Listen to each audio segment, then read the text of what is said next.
Txell, benvinguda. Moltes gràcies. Mira, el primer que sempre acostumem a preguntar a la gent que finalment s'ha fet un nom és quan va veure que es volia dedicar, en el teu cas, al món de l'espectacle, al món del teatre. Va ser una cosa que vas veure ja de petita o que va anar sortint?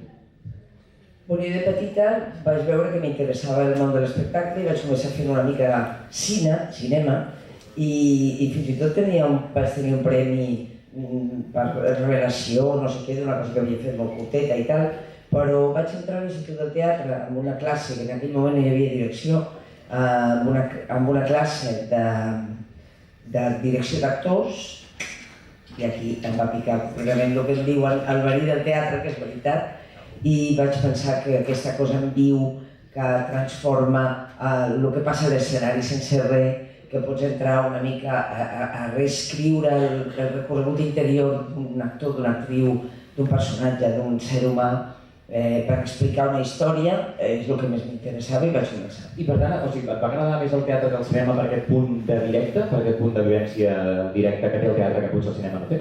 Sí, em va agradar molt això, del directe, realment molt. Aquest punt de no hi ha xarxa, que no hi ha màrqueting. Bueno, sabeu que els músics diuen que el director és incomparable a fer un disc o res, és a dir, estar amb el públic, i tot i que la persona que dirigeix, les directores i els directors, quan hi ha el públic no hi som, és a dir, quan es produeix la màgia, nosaltres ja no hi som, però és fantàstic haver pogut crear un món amb no res. Parlant d'aquesta idea de creació, què és el que més t'agrada de dirigir i el que menys? El que menys, crec que no hi ha res que m'agradi menys. No m'agraden els assajos tècnics, perquè són molt cansats. Això no vol dir que els tècnics no siguin grans persones. No. A banda, perdoneu, jo vinc del Teatre Nacional de Catalunya, eventualment en aquest moment de la meva vida faig la direcció artística d'aquest teatre, això és un temps curt de la vida que passa, i jo treballo, com alguns de vosaltres sabeu, d'altres sabreu, d'altres no ho sabreu, treballo per tot arreu, treballo a Europa, treballo a Madrid, treballo a tot arreu, com el Teatre Nacional de Catalunya té un equip tècnic que és el millor del món, i no ho dic jo sola, ho diu els nostres col·legues belgues, francesos, tothom vol venir a treballar, els portuguesos, tothom vol venir a treballar aquí, tothom. O sigui que no ho dic per això, ho dic perquè és molt pesat, tornar a entrar, torna, no, entra la llum, no, un segon abans, espera, quan l'altre gira, per produir la màgia és una qüestió de segons i has d'estar allà, i els assajos tècnics són molt pesats, però últimament, com que a mi no m'agraden molt, intento anar solventant-los dia rere dia, amb la qual me'ls estalvio i tot. En el sentit que no vol dir que no faci coses tècniques, però intento no fer un assaig tècnic, només entrades, sortides, parades, música, tot això intento no fer. Quan estàs dissenyant o quan estàs creant un espectacle, ja estàs pensant en la tècnica, que potser no sigui el que més t'agrada, o has de tenir present, imagino. Bueno, amb la tècnica no penso, jo penso en qui m'agrada que en un moment donat passi això, m'agrada que entri la música aquí perquè és un codi que significa no sé què, i sobretot totes aquelles petites coses que fan que tot això que fem arribi al cor, que és del que es tractaria. M'has dit el que menys t'agrada, al final ens hem deixat la part que més. Hi ha alguna part en concret que sigui el teu moment que més disfrutes a l'hora de crear un espectacle? Bueno, a mi m'agrada molt la direcció d'actors, m'agrada moltíssim i crec que és a més la clau.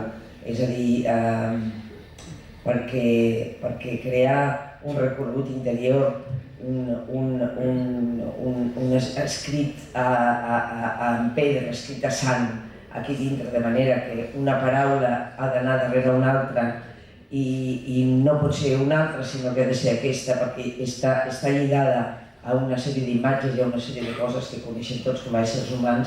Crec que escriure això dintre dels actors i les actrius, bàsicament perquè tot plegat vagi a explicar una història, que és del que es tracta, i crec que l'important és que hem d'explicar una història. Un cop s'ha d'explicar la història amb tot, amb la llum, amb el so, amb l'audiovisual, tot ha d'estar al servei d'aquesta història, i els actors i les actrius també, tot clar, la vida està amb els actors i les actrius. I poses cara quan estàs escrivint? És a dir, escrius ja pensant en qui podria ser actor o actriu d'un personatge, o és una figura allò sense rostre? És que és molt relatiu, perquè a vegades sí que tens clar que aquest personatge ha de ser aquesta persona, d'altres vegades no ho tens tan clar, però tens la intuïció que ha de ser aquesta persona i llavors escrius interiorment, depèn de qui tinguis davant, perquè és molt diferent que tu tinguis una doña Aurora Rodríguez Carballeira que sigui Blanca Portillo, que tinguis una doña Aurora Rodríguez Carballeira que sigui la Rosa Renom, i ho dic així perquè són dues grans actrius, és una altra doña Aurora, no? I clar, això és perquè també hi ha una manera de fer, una manera de dir, tu estàs entrant i estàs modificant una mica, estàs reescrivint aquesta història. Jo crec que la posta per escena és una cosa que molta gent no ho entén, els crítics no ho entenen gens, sens dubte, però ells no entenen res de res, però a banda d'això que ja no es llegeixen les crítiques, no? Però perquè la veritat és que són d'una torpesa absoluta, no? Però no entenen el que és ni tan sols la direcció, no? I jo crec que això és molt important, com tot va cap a explicar una cosa d'una manera o d'una altra i com quan fas una posta en escena hi ha una dramatúrgia de la posta en escena que reescriu el text completament de cap a peus. Anem a tornar cap enrere, que estàvem parlant de l'Institut del Teatre, estàvem parlant dels teus inicis, anys 80, va ser els teus primers muntatges. Ara, per exemple, que aquesta gent està començant també a estudiar i que potser d'aquí 1, 2, 3 anys poden començar a fer els seus propis projectes, com recordes les teves primeres iniciatives? Els teus primers projectes et van costar? Vas tenir algun suport? Com ho vas fer per aconseguir arribar a dirigir, podríem dir, la teva primera obra? Bueno, jo has de dir, jo soc dona des del primer dia de la meva vida, des que vaig obrir els ulls, i això vol dir que tot, i això ho sabeu aquí, tothom, i les dones especialment, tot el que he fet no he tingut mai suport exterior ni ajuda de cap mena i tot ha estat un esforç enorme. La gent diu, bueno, Carme, però tu has dirigit el Teatre Espanyol, ara estàs al TNC. Sí, però jo faig als 60 el que els meus companys fan als 40. No vol dir res, perquè energia, i ho sap el Bernat, no guanya ningú, ni els de 22. Però això no vol dir res, vol dir que és així, que són 20 anys més de lluitar, diguéssim. I que moltes coses de les que fem no hi compten, no? Fa poc vaig veure una pel·lícula que us recomano, que es diu Women Talking, i que crec que està traduïda com Ellas Hablan, que és una pel·lícula, crec que és australiana, no, sí, no me'n recordo, és d'una directora i està basada en una història real, que és una comunitat menonita de Colòmbia, jo crec, en la qual 1 o 2 cops l'any hi venien uns dimonis a la nit i violaven a les dones i a les noies i a les nenes i a tothom perquè eren dolentes. Eren dolentes perquè eren dones, senzillament. Ja sabeu que les dones, no de la Virgen Maria, ja és l'altre, no? Llavors, elles, en un moment donat, una d'elles, perquè les droga, com si fos la burundanga, les droguen una mica i llavors van aquests dimonis, les violen. 4 anys, 30, 60, és igual. I llavors, és un fet real, això ho feien. Llavors una d'elles es desperta de la droga abans i veu que aquest dimoni és el seu germà, el pare, el veí d'enfront, i llavors, clar, s'organitza un pifòstia tremendo, i llavors foten els homes a la presó 24 hores i elles fan, per això es diu Women Talking, elles fan una mena d'assemblea on decideixen què han de fer, si marxar, si castigar-los, si matar-los, si aguantar, si perdonar-los, perquè ells també són víctimes. És molt maco perquè són 24 hores d'assemblea on elles, segons les seves experiències personals, la que l'home la pega, és una altra cosa que la que no, vull dir, cadascuna té una història personal. Després hi ha la que li han violat la filla de 4 anys, que com que són menonites, són una mica com els mormons, no prenen antibiòtics, no prenen cap mena de medicació i marxa 70 quilòmetres amb la seva nena de 4 anys en braços per donar-li un antibiòtic perquè té una infecció, clar, i perquè la nena diu fa mal, no? Llavors hi ha un moment donat que elles no saben llegir ni escriure i hi ha un noi, fill d'una, que també va obrir l'ull i la va fer fora de la comunitat. I aquest noi és el professor dels nois. I elles estan allà amb aquest noi perquè no saben llegir ni escriure i ell posa els pros i els contres de les opinions que fan i elles signen amb una X i tal i qual. Llavors hi ha un moment donat que ell fa una pregunta, diu, bueno, però tampoc no us ho heu de posar així i tal, i hi ha una que li diu, sabeu què és una dona? Tu saps el que és una dona? Diu, una dona és Tot una persona de la qual tot el que pensa i tot el que sent no importa gens. Llavors, això ho dic perquè és veritat que aquesta dificultat és en tots els àmbits, amb l'art, amb la tècnica, amb el nostre art, a tot arreu. És a dir, és un esglaó més per pujar, i això vol dir un esforç. I per tant, quan vas començar, tornant al que estàvem parlant dels 80, amb això, com vas lluitar contra aquesta situació i amb quines complicitats, de quina manera et vas moure per aconseguir tirar endavant els projectes? És que no tenia masses complicitats perquè sempre que anava a demanar feina en algun lloc o demanava dirigir una cosa em deien bueno, però és que encara no tens massa experiència, hem d'esperar que tinguis més experiència. Això és també el que els tenen amb ells, segurament. Sí, el que passa és que la meva experiència es veu que jo havia d'haver muntat 60 obres perquè els meus companys havien muntat 2 i estaven a l'Institut del Teatre fent classes, o vull dir, podien guanyar la vida amb això, cosa que jo no podia fer, diguéssim, no? Perquè no hi havia aquesta primera oportunitat. Havia de demostrar 3.000 vegades més. I bueno, per tant, sempre vaig generar els meus projectes produint-los com podia, en el sentit de buscar subvenció per aquí, subvenció per allà, i a poc vaig anar fent. Vaig tenir, jo crec que les primeres... Jo soc filla del Teatre Lliure dels anys 80, del Fabià Puigcerver i Lluís Pasqual, tinc el privilegi d'haver treballat i après tot el que sé realment al costat d'ells, sobretot del Fabià. Això em va ensenyar també una manera de fer teatre i una manera de concebre. El Fabià deia que el teatre és una manera de viure i em va costar molts anys entendre què volia dir, però bueno, sí, és veritat, és una manera de viure, és una manera d'introspeccionar, d'implicar-se, que us deia abans el Joan, d'estar davant el món d'una manera, no? Perquè tots i totes nosaltres estem en aquesta professió per una absoluta vocació, perquè no ens farem mai milionaris, no? Amb aquesta és impossible, no? Aquí en aquest país com a mínim enlloc, però aquí menys encara.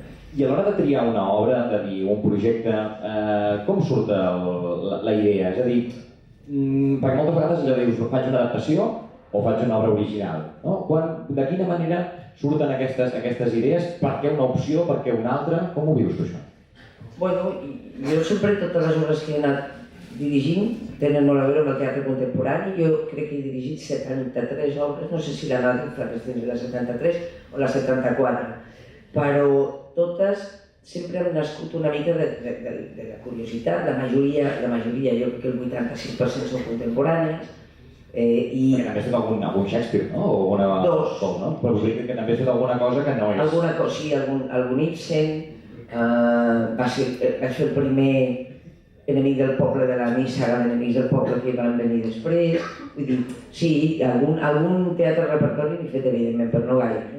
I bueno, i era una mica veure què passava a Europa, que sempre estava més avançada i que ja feien aquesta obra, aquesta altra, i llavors llegir-la en francès o en anglès, perquè els francesos de seguida tradueixen les obres alemanyes i llavors llegir aquestes obres i t'interessava i llavors intentaves posar-la en peu, buscaves subvenció i amb una mà davant i una altra darrere anaves fent una i una altra i una altra i una altra i una mica així. En aquest sentit, quines diferències hi ha entre fer una cosa que sigui original, que comences de zero, o que adaptes un clàssic com pot ser, per exemple, Shakespeare, no? Quines diferències hi ha en aquest sentit?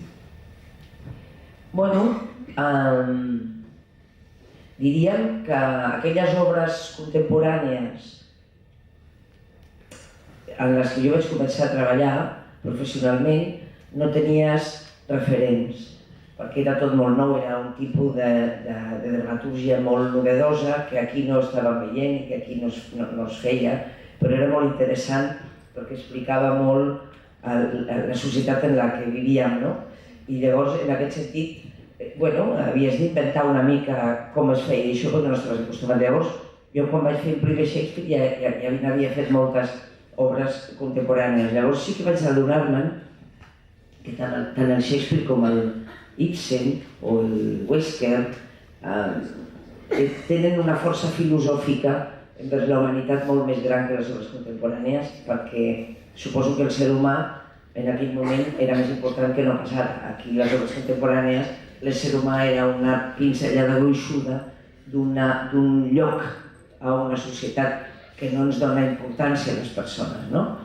I llavors, clar, aquesta part filosòfica dels clàssics del repertori era molt interessant. Però jo ja havia après molt del que era una estructura contemporània de manera de fer, que em representava molt més que Txékhov, la seva estructura. Potser per això ara adaptem tantes novel·les a Europa, no? Perquè hi ha una manera de fer que tu agafes la part filosòfica, la part política, social, que t'interessa ressaltar una mica, però crees una estructura teatral que és la teva, que és la que et representa. A vegades amb el teatre escrit com a teatre, amb un autor tan important com Txékhov, és molt difícil anar-li a la contra, com a Shakespeare, Jo amb Shakespeare moltes vegades m'hi barallava amb ell i després li deia passa, perquè és que mana ell, és que sempre mana ell, no?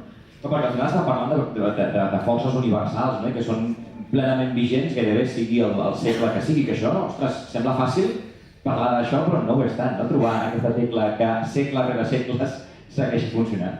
Home, perquè jo crec que des de Plató fins avui ens plantegem el mateix, qui som, per què som aquí, què fem, què és l'amor, què és la felicitat, l'educació pot ajudar-nos a avançar o no, són les preguntes que ens fem des d'Aristòtil, vull dir que... Venen moltes idees cada dia? Hi ha gent que no para de tenir idees, que es va apuntant... Tu vius una mica com dient, això podria ser una història, o no? O tens un moment de dir, vaig a pensar en creació, o la creació té constantment?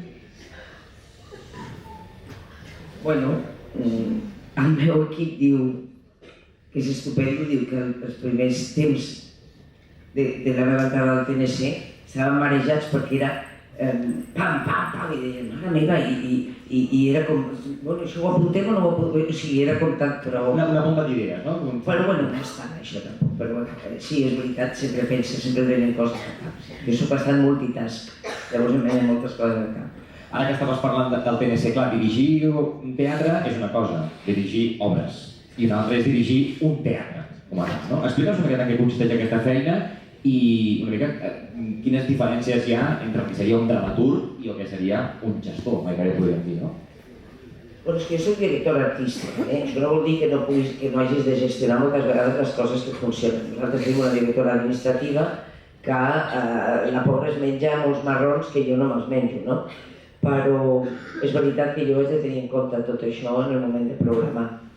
Bueno, ja entendre que un servei públic és un servei públic és una cosa que és molt important. Jo, quan vaig tenir la primera experiència de la meva vida, que va ser al Teatre Espanyol de Madrid, també en 2016, sí que vaig entendre que això no era meu, com entenc que això no és meu, i que jo no puc programar només el que a mi me pone, diguéssim. I això no és fàcil, no? Tampoc d'extreure del que tu t'agradaria fer, sinó que pensar més en un públic, és fàcil això? Jo no sé si és fàcil o no, també és veritat que crec que les dones estem acostumades a fer feliç a molta gent tota l'estona, amb la qual deu ser una mica més fàcil per nosaltres poder pensar que renunciar a el que tu vols, que potser un noi que des d'entrada de petit ja està acostumat a que el que ell vol va a missa, no?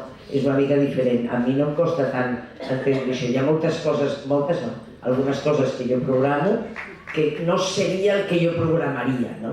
En el sentit, si fossin diners meus, igual això no ho faria, però que crec que ha d'estar obert. Nosaltres tenim un eslògan que posa a la porta que diu una porta al món i això vol dir moltes coses, entre elles que no sigui nostre aquest teatre. Aquest teatre és un servei públic per tothom. I llavors això és importantíssim, has de tenir en compte aquest ventall de possibilitats, aquesta enorme diversitat amb la que jo crec que estem programant. Has parlat de Madrid, Barcelona, diferències a l'hora de treballar? O no? O és igual? Sí.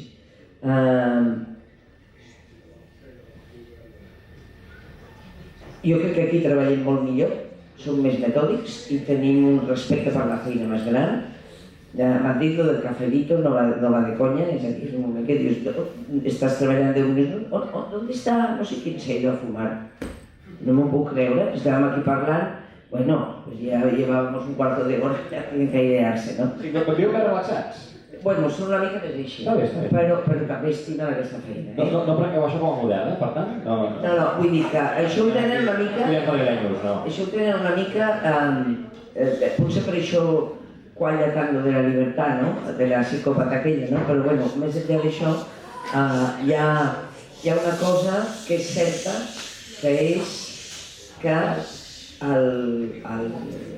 nivell artístic aquí tenim una creativitat enorme i ara poder està canviant una miqueta, tenim una oferta cultural en aquests moments molt superior allà perquè allà estan passant coses tremendes, no? Però i això influencia molt. Però hi ha una cosa que sí que és veritat i que jo vull dir perquè crec que és una cosa que hem de pensar. Aquí hi ha més prejudicis que allà. Per tant, allà hi ha més oportunitats que aquí, perquè aquí de seguida tenim molta facilitat per dir qui és bo i qui no és bo. Saps? I en l'art això és molt perillós, perquè això què vol dir exactament? I qui diu qui és bo i qui no és bo? I qui estableix aquesta escala de valors i per què aquest artista és pitjor que aquest altre i qui ho diu això? Vols dir que tenim aquí més pressió per part del context, més prejudicis? Hi ha com una cosa, los buenos, les famílies, les botiguetes, les no sé quants... I això de què és culpa? És un sistema que jo crec que s'ha d'anar trencant, perquè si no ens empobrim moltíssim. És una mica obrir les portes, obrir la mirada, és a dir, no passa res, no cal estar al 100% sempre, es poden fer les coses, saps què vull dir? De moltes maneres, i crec que ens hem d'obrir la ment i hem d'obrir les possibilitats i donar opció a gent i crec que és la nostra obligació com a servei públic. I parlant també de les diferències de Barcelona a Madrid, el tema de plantejar un espectacle en un idioma o un altre, que això sempre genera controvèrsia de que està en català, està en castellà... Però controvèrsia de 4, De 4, però... 4 que fan a les xarxes tot el dia, no 4, Per això anava a dir, tu com ho veus això, és tan important o no? Jo crec que nosaltres som el Teatre Nacional de Catalunya i la nostra missió és promoure el nostre patrimoni i la nostra llengua. Crec que això vol dir que és el que estem fent. El nostre patrimoni són els nostres artistes i les nostres artistes, és el que estem fent. I també el patrimoni com la plaça del Diamant, com la Terra Baixa, etc. Evidentment. I també vol dir que som Europa i que tenim un tant % amb altres llengües, francès, castellà, perquè més tenim la sort de ser bilingües i en aquesta ciutat hi ha molta gent que parla castellà també i el Teatre Nacional de Catalunya és un teatre per tothom també. Per tant, és que també has de tenir això i també has de tenir gent que vingui parlant en flamenc o que vingui parlant en francès perquè som Europa. I sabeu, a més, els que heu seguit una mica la nostra evolució, que jo estic obsessionada, però estic entestada en internacionalitzar el nostre teatre. De fet, ho estem fent a una velocitat tremenda, no? Hem anat a França amb Terra Baixa, hem anat a Brussel·les amb Terra Baixa, hem fet un Weekend Pro on hi ha programadors que han vingut a conèixer els nostres artistes, han vist la seva feina, han parlat amb ells, han dinat amb ells, és a dir, estem constantment fent dramatúrgies creuades amb Bèlgica, Flemish català, amb França, francès-català, amb Portugal, portuguès-català, amb el Zagreb en català. Vull dir, estem constantment treballant amb altres països, agermanant-nos amb ells. Clar, per tant, el tema aquest de la programació, en el fons, és el que determina molt que una obra pugui tenir èxit, que te la programen, que te la seleccionin. En aquest sentit, des del Teatre Nacional rebeu o reps tu moltes pressions per triar una o una altra o realment podeu treballar en plena llibertat sense tinc un contracte i programa que jo vaig signar quan vaig guanyar el concurs, per ser un concurs molt dur i molt fort i molt seriós. Concurs per accedir a la direcció. Per guanyar si ets directora del Teatre Nacional de Catalunya o no, i de molta feina i molts mesos,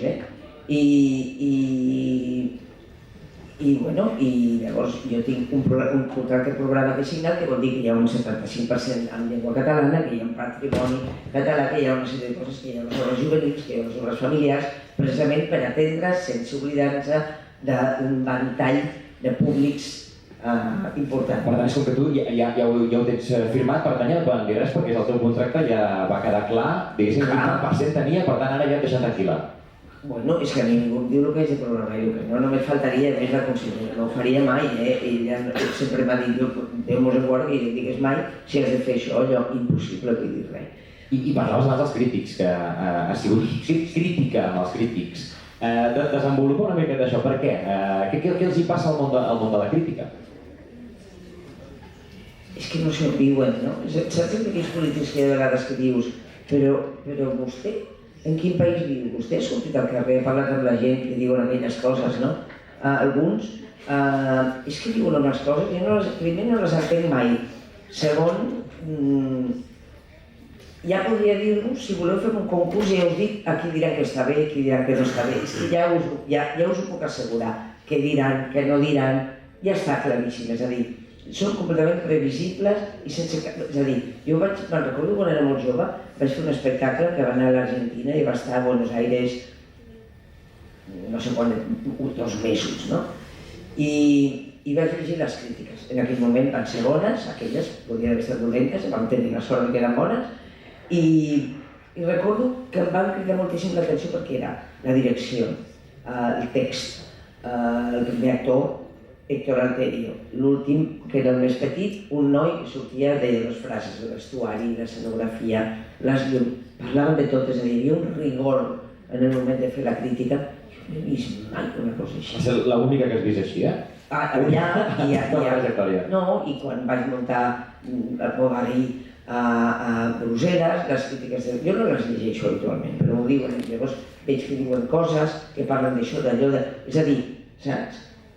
És que aquí, jo no sé el que diuen, i habitualment no les llegeixo, però a vegades em diuen, mira una mica així en diagonal i penso, en sèrio. I això només passa aquí a Barcelona? També passa a Madrid? A Madrid també. Jo crec que passa... Bueno, hi ha com una manca de rigor i estan una mica en si el règim, una mica, els crítics, una miqueta. Haurien de... L'altre dia va venir un projecte molt maco d'una noia que és una creadora, una dramaturga molt interessant, que deia que tenia un projecte que pensava que havia de fer del Teatre Nacional de Catalunya, que era un curset per les crítiques dones, per veure si sortia de los senyoros aquells, no? Perquè no són senyors, són senyoros, és que és diferent, vull dir, són caràcters molt diferents. Molt masculinitzat, no? Senyoros, és que no sé com dir-ho. Una cosa, sabeu molt bé de què parlem, una cosa són los chicos, las chicas y los señoros. Que hi ha senyores que són senyoros també, vull dir, són senyoros. Són senyoros la majoria, i són qui diu, no saps el que diuen.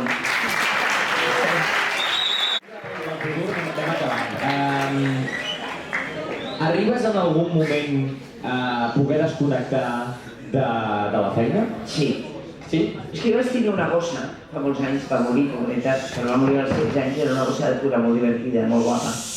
I vaig tenir una gossa, i clar, jo soc molt responsable, soc una mica mare, no? Sempre. Per això vaig decidir no tenir fills, perquè pensava que m'esgarraria la vida perquè no podria estar així, no?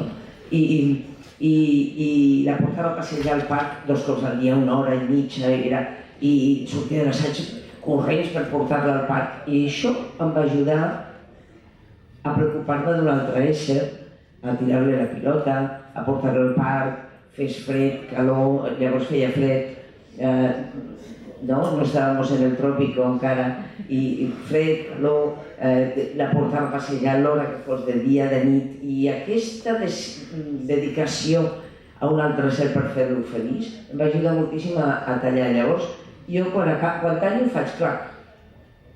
Són poques hores, però ho faig. Perquè hi ha molta gent que realment també el món de l'espectacle li genera molta addicció, que no paren, que sempre estan pensant en la feina o en els seus projectes, i això a vegades també genera problemes també, no? Clar, jo tinc una capacitat de feina enorme, és veritat, soc molt treballadora, però sí que sé desconnectar. A l'estiu me'n vaig a l'Empordà i llegeixo, vaig al mar, passejo per la muntanya, a mi m'agrada molt fer esport, jugo al tenis, és a dir, i estic fora. Però fixeu-vos que diu que desconnecta després de treballar molt, Sí, treballo molt. Això és important. No, això és molt important, Hem de saber que, totes les feines del món, però la nostra feina requereix una dedicació molt important. I sobretot jo crec que hi ha una cosa, que estem en una era de la ignorància, que com quasi tot el dolent d'aquest món ve dels Estats Units, i que és que la gent té una ignorància horrenda per ser un ésser humà. I us asseguro que una mica la formació, llegir dona pau, dona felicitat, dona tranquil·litat, dona molt més benestar, i que heu de treballar, s'ha de treballar moltíssim. I és bonic, a més, i és com tot, quan agafes, si ho sabeu, quan agafes una mica l'hàbit, perquè s'ha d'agafar l'hàbit. Quan agafes l'hàbit està bé. Jo sempre he sigut una persona que ha dormit 5 hores en aquesta vida, molts anys. I una amiga meva em deia, Carme, tu no pots dormir 5 hores, no has de dormir més. I deia, jo no ho necessito perquè t'hi habitues. I em va dir, no, però has de dormir més, creu-me que bueno. I em fotia tant la pallissa que vaig dir, bueno, va. I vaig començar a anar a dormir a les 12, vaig aixecar-me a les 7, 7 i mitja. Brutal. Jo me'n vaig a dormir d'hora, i m'aixeco d'hora, i dormo 7 hores diàries, és extraordinari, sobretot per tenir el cap. Llavors, tot és una qüestió d'hàbits. I fer exercici és un hàbit, i jo que sóc una persona esportista, quan no en faig, agafo l'hàbit de no fer-ne, i és fatal. Llavors, quan faig, agafo l'hàbit de fer-ne, i llavors no puc passar sense... Vull dir, que heu de treballar, s'ha de treballar més, dedicar-se a una professió com la nostra, que és realment en l'àmbit en el que estiguis. Si veiéssiu els tècnics del PNC, són uns professionals de primera, però això ja se suposa que ho hem de ser. Però és que a més la generositat i l'amor envers la nostra feina. Recordo quan va estar aquí el Juan Diego Boto fent Una noche sin luna, tu mira sempre fer alguna cosa en castellano. Una noche sin luna de Juan Diego Boto, te l'has de perdre, és que això és una animalada, no? Quan tothom intentaria llegir una obra alemanya en alemany, una obra sueca en suec, una obra... no? I tenim la possibilitat de veure una cosa en castellà, entendre la primera i veure aquella obra mestra. I l'última funció li va dedicar a l'equip tècnic del Teatre Nacional de Catalunya perquè va dir no només són uns professionals de primera, que com us dic, se suposa que ho han de ser, és l'amor i la generositat. Jo mai no he trobat una cosa igual i els hi va dedicar per això. Vull dir, la nostra feina és això, i si no tens això, realment és millor fer-ne una altra perquè requereix hores, sacrificis, i ho has de fer amb carinyo, si no... Això, anava a preguntar, de donar algun consell, alguna recomanació, ja ho has fet, però sí que volia dir, aquesta gent que intenti crear els seus primers projectes, més en concret, més enllà de posar-li passió, els podria donar alguna idea de com fer-los arribar, com fer-los créixer, com realment arribar a materialitzar-los, sobretot en aquests inicis que acostumen a ser complicats? Jo crec que s'ha de treballar el projecte, s'ha de fer, s'ha d'aprofundir tot el que es pugui, s'ha de fer un dossier, s'ha de presentar a mi, s'ha de presentar als teatres que hi ha i tenir la possibilitat de que diguin que sí, que no, de portar-los a un lloc o a un altre i generar, portar-los endavant. Jo, és una cosa que he dit moltes vegades quan hem tingut reunions amb la consellera, amb el secretari general, que són gent que està molt bé i que ens estan ajudant moltíssim. Jo crec que els teatres, en un moment donat es van construir molts teatres a Catalunya que estan molt bé dotats i que en aquest moment tenen un gestor, habitualment senyoro, també a vegades no, que programa el que és obvi sense cap mena de relació amb la gent. Jo crec que hauríem d'obrir aquests teatres a les companyies joves a treballar, a que puguin tenir els mitjans de poder treballar allà.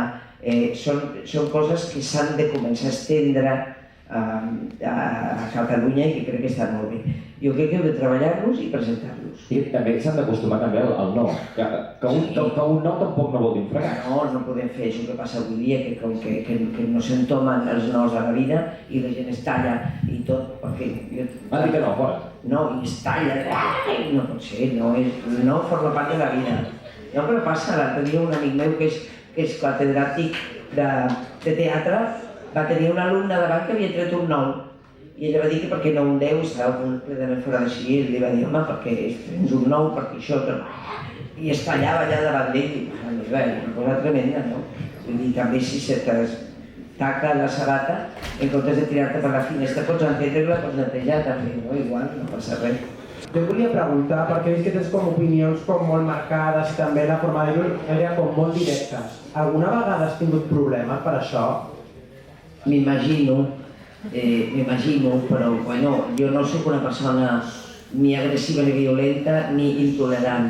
Tinc les meves idees i les explico. A veure, venim del franquisme, tu has vist La madre de Frankenstein, on no es podia dir res, on hi ha una àvia que li diu a la filla es muy importante que digamos lo mismo, a tu madre la mataron los rojos antes de que Franco entrara en Málaga. ¿Cómo murió tu madre? A mi madre la mataron los rojos antes de que Franco entrara en Málaga. ¿Cómo murió tu madre? A mi madre la mataron... Bueno, vull dir, es pot ser d'un pare o d'un altre, no cal... Vull dir, jo crec que ens hem d'acostumar a poder pensar el que pensem i poder compartir-ho sense cap mena de problemes. Si no, jo recordo que sempre hi havia... Ma mare em deia, no et signifiquis. O sigui, no siguis el que penses. Això era molt de la meva àvia, també sempre deia, no et signifiquis. La veu, no diguis... Perquè ells havien viscut una era de la por. Però nosaltres ja no hem de dir-ho una era de la por. Si jo penso una cosa i tu penses una altra, podem discutir-la i pensar. I tant de bo que ens poguéssim modificar l'un a l'altre. Habitualment no passa, però tant de bo que jo pogués dir, pues mira, tens raó, o que tu em diguessis, pues sí, Carme, tens raó, que això és veritat que no, saps? Però vull dir que hem d'acostumar-nos a que no hi ha, exceptuant els pensaments que estan clars que han fet mal al món, com el feixisme, per exemple, hi ha coses que es poden discutir, hi ha coses que són òbvies, una persona que fa així ha d'anar a la presó, no? Perquè ja se sap, però tota la resta es pot parlar i discutir. Per aquí teníem algun altre mag que s'havia aixecat? A veure si arriba. Alguna vegada com a directora has hagut de fer alguna obra que no volies fer però que t'han obligat a fer? Mira, de 73 o 74 obres que he dirigit a la meva vida, me n'han encarregat 3 o 4, només. Ningú mai m'ha cridat, m'ha trucat per fer cap ni una d'aquestes obres. Les 3 o 4 que m'han encarregat, ara riureu molt, les recordo perfectament. Jo ja sabia, perquè som tots i totes som molt llestos, que no era la primera a la que m'oferien, que era una obra difícil, que s'havia de fer per la raó que fos, perquè s'havia de fer aquest autor, o perquè s'havia de fer contemporani, o perquè el que fos, no? M'ha passat amb una òpera que vaig fer aquí al Liceu Lin Bavilea, em va passar amb una sarsuela que vaig fer a la Sarsuela Madrid, que es deia Policías y Ladrones, em va passar amb una obra d'Agustín Gómez Arcos als anys 80, que tenia 20 anys, que es deia Interview de Mrs. Martha Smith por sus fantasmas, i alguna vegada, i ja està, crec que m'ha passat aquestes 3 vegades o alguna més, ja no recordo de l'altra, i jo vaig dir que sí perquè jo no rebia mai cap encàrrec de ningú, no? Els meus companys sí que els cridaven per venir a fer això a mi, no? Jo me les anava a buscar, i anava a buscar-les, i em deien que sí o que no, i aquestes me les oferien i les feia perquè, per exemple, en el cas de l'òpera, que va ser el 2018, no va ser l'any 1995, va ser el 2018, jo tenia ganes de provar la lírica, i llavors ho vaig fer, va ser un èxit total, va ser una obra tremenda, però una obra molt difícil, un llibre molt complicat, en tots els aspectes. Van fer una cosa completament contemporània, però jo sabia que jo era la 4ª o 5ª a la qual havien oferit això, perquè abans hi havia hagut 4 o 5 nois que havien dit no, esto no lo quiero hacer, però ells després diuen no, esto no lo quiero hacer Rigoletto, però jo no podia dir això, o esto o caixa o faixa, m'entens? Llavors ja està. La Sarsuela igual, quan vaig arribar allà vaig veure que era, després em vaig enterar que hi havia hagut 3 persones a les quals havien oferit i van dir ui, això no lo quiero hacer, però després ells feien unes altres de més fàcils. I jo vaig dir que sí perquè no tenia l'oportunitat de que no donguessin coses més senzilles. Vull dir, però jo també dic que una persona que s'estima aquesta professió, i jo me l'estimo, pot convertir aquesta obra en l'obra de la seva vida. Perquè la fas teva, expliques una sèrie de coses que tens ganes d'explicar i llavors la fas teva, malgrat que saps que té una sèrie de dificultats, no? I que seria més fàcil fer Rigoletto que no l'Invadile, però que arribaria més, diguéssim, que tu has de fer un exercici molt important perquè pugui arribar i pugui sorprendre una mica, perquè hi ha moltes dificultats, moltes parets, però bueno. Això també és important, no? De no conformar-se en allò fàcil, de realment també assumir els reptes i dir, escolta, si sempre repeteixes el mateix i ja és fàcil per tu, tampoc no acabes de treure el millor, d'intentar anar més enllà. Hi ha alguna pregunta més per aquí, va? ¿Qué cosas son las que te motivan a seguir trabajando? Es que me gusta muchísimo lo que hago. Hola, te estoy contestando. Que me gusta muchísimo lo que hago. ¿Qué es lo que te motiva a seguir trabajando? Me divierte, me lo paso bien. Por ejemplo, la madre de Frankenstein, que dura 3 horas y media, yo la he hecho en 45 días, porque eso ya es otro día, ya haremos otra charla sobre las condiciones de trabajo de este país, de nuestro oficio, ¿no? També pots aprofitar-ho ara, eh?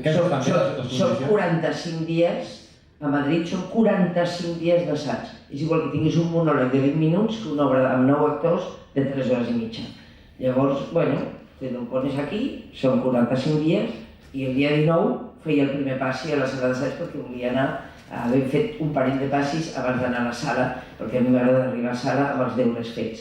Hi ha molta gent que no ho fa, la majoria. Jo m'hospitalitzaria si no fes això. Jo he d'arribar amb la feina feta. I llavors vaig arribar amb la feina feta, precisament per el que us deia, per no haver d'aturar-me dies i dies amb passis tècnics, sinó que poder anar treballant amb els actors perquè no perdin. Els actors i les actrius estan molt vulnerables abans d'estrenar. I si no... Fins que no estrenen, allò no s'assienta, saps? No fa el pòsit aquí. Llavors, tu abans d'estrenar no pots abandonar-los ni així. Llavors ja quan entres a sala ja passes un parell de dies o 3 en els quals no pots fer l'obra. Has de fer coses, has de fer escenes, hi ha molt jaleo i tu sents que els estàs perdent. I llavors sempre hi ha el meu escenògraf o el de so, el que sí que diu, calma, hauríem de fer un assaig, no facis un pas i dic no, perquè els estic perdent. I no puc perdre's, perquè són la clau. És a dir, sense llum no hi hauria la màgia, però hi hauria teatre per als actors i actrius, no hi ha teatre. I també amb el tema, per exemple, dels egos, que has hagut dels egos, dels actors, actrius, també és una altra història que moltes vegades pot generar algun conflicte o no t'has trobat mai en haver de gestionar algú que generi problemes? Molt poques vegades. Primer, perquè jo faig uns repartiments especials que la gent diu oh, però que després són alquímia pura. I segon, perquè jo els egos tinc una manera de treballar que no entra enlloc. Llavors, si algú té un ego, acaba deixant-se a la porta perquè no entra. És que no pot entrar. Quan estàs treballant des d'un lloc, buscant un recorregut interior real, una veritat, és que no. Hi ha coses, com diem a València, les mariconaes, les mínimes. Alguna última? Va, amb això acabem. Sí, mira, com directora, per a ti, quina és la part més difícil? Ja sigui com en el càsting, o treball en el guió, o en l'execució. Quina és la part més difícil per a ti? Totes. És veritat. Jo crec que sempre la més difícil és trobar un recorregut que aglutini tot cap a un lloc. És a dir, jo crec que, tu em preguntaves dels egos, que quan tu entens que tots som una part d'un tot que explica una cosa que és lo important, aquí no hi ha egos, no hi ha... Llavors aquesta és la dificultat, trobar cap a on va tot. Jo sempre els dic als actors, a vegades s'il·lustren, fan una... Dic, no, és a dir, però mira on vas, tu vas allà, vas a lo que diu al final, que diu per què ma mare no va tornar el 19 de juliol. Ella va dir que tornaria, tenia un bitllet per 19 de juliol i no va tornar. Tot el que expliques és per anar a petar aquí. Llavors no pots quedar-te en si el teu pare és guapo o no era guapo. No, és que és important dir, bueno, es va conèixer, era guapo, però per què no va tornar? Per què se'n va anar amb ell i no va tornar ella? Allà és on t'has d'anar. I aquí no hi ha ego, no hi ha res, hi ha un recorregut emocional, que és l'important. I tot ha d'estar al servei de tot això. I això és el bonic, no? A vegades el difícil per mi és treure't els prejudicis de sobre el que hauries de fer per arribar a ser la més moderna, la més xula, la més no sé quanto, i el que realment s'ha de fer per explicar la història. És el més difícil. Doncs amb això ho deixem perquè hem d'acabar. Una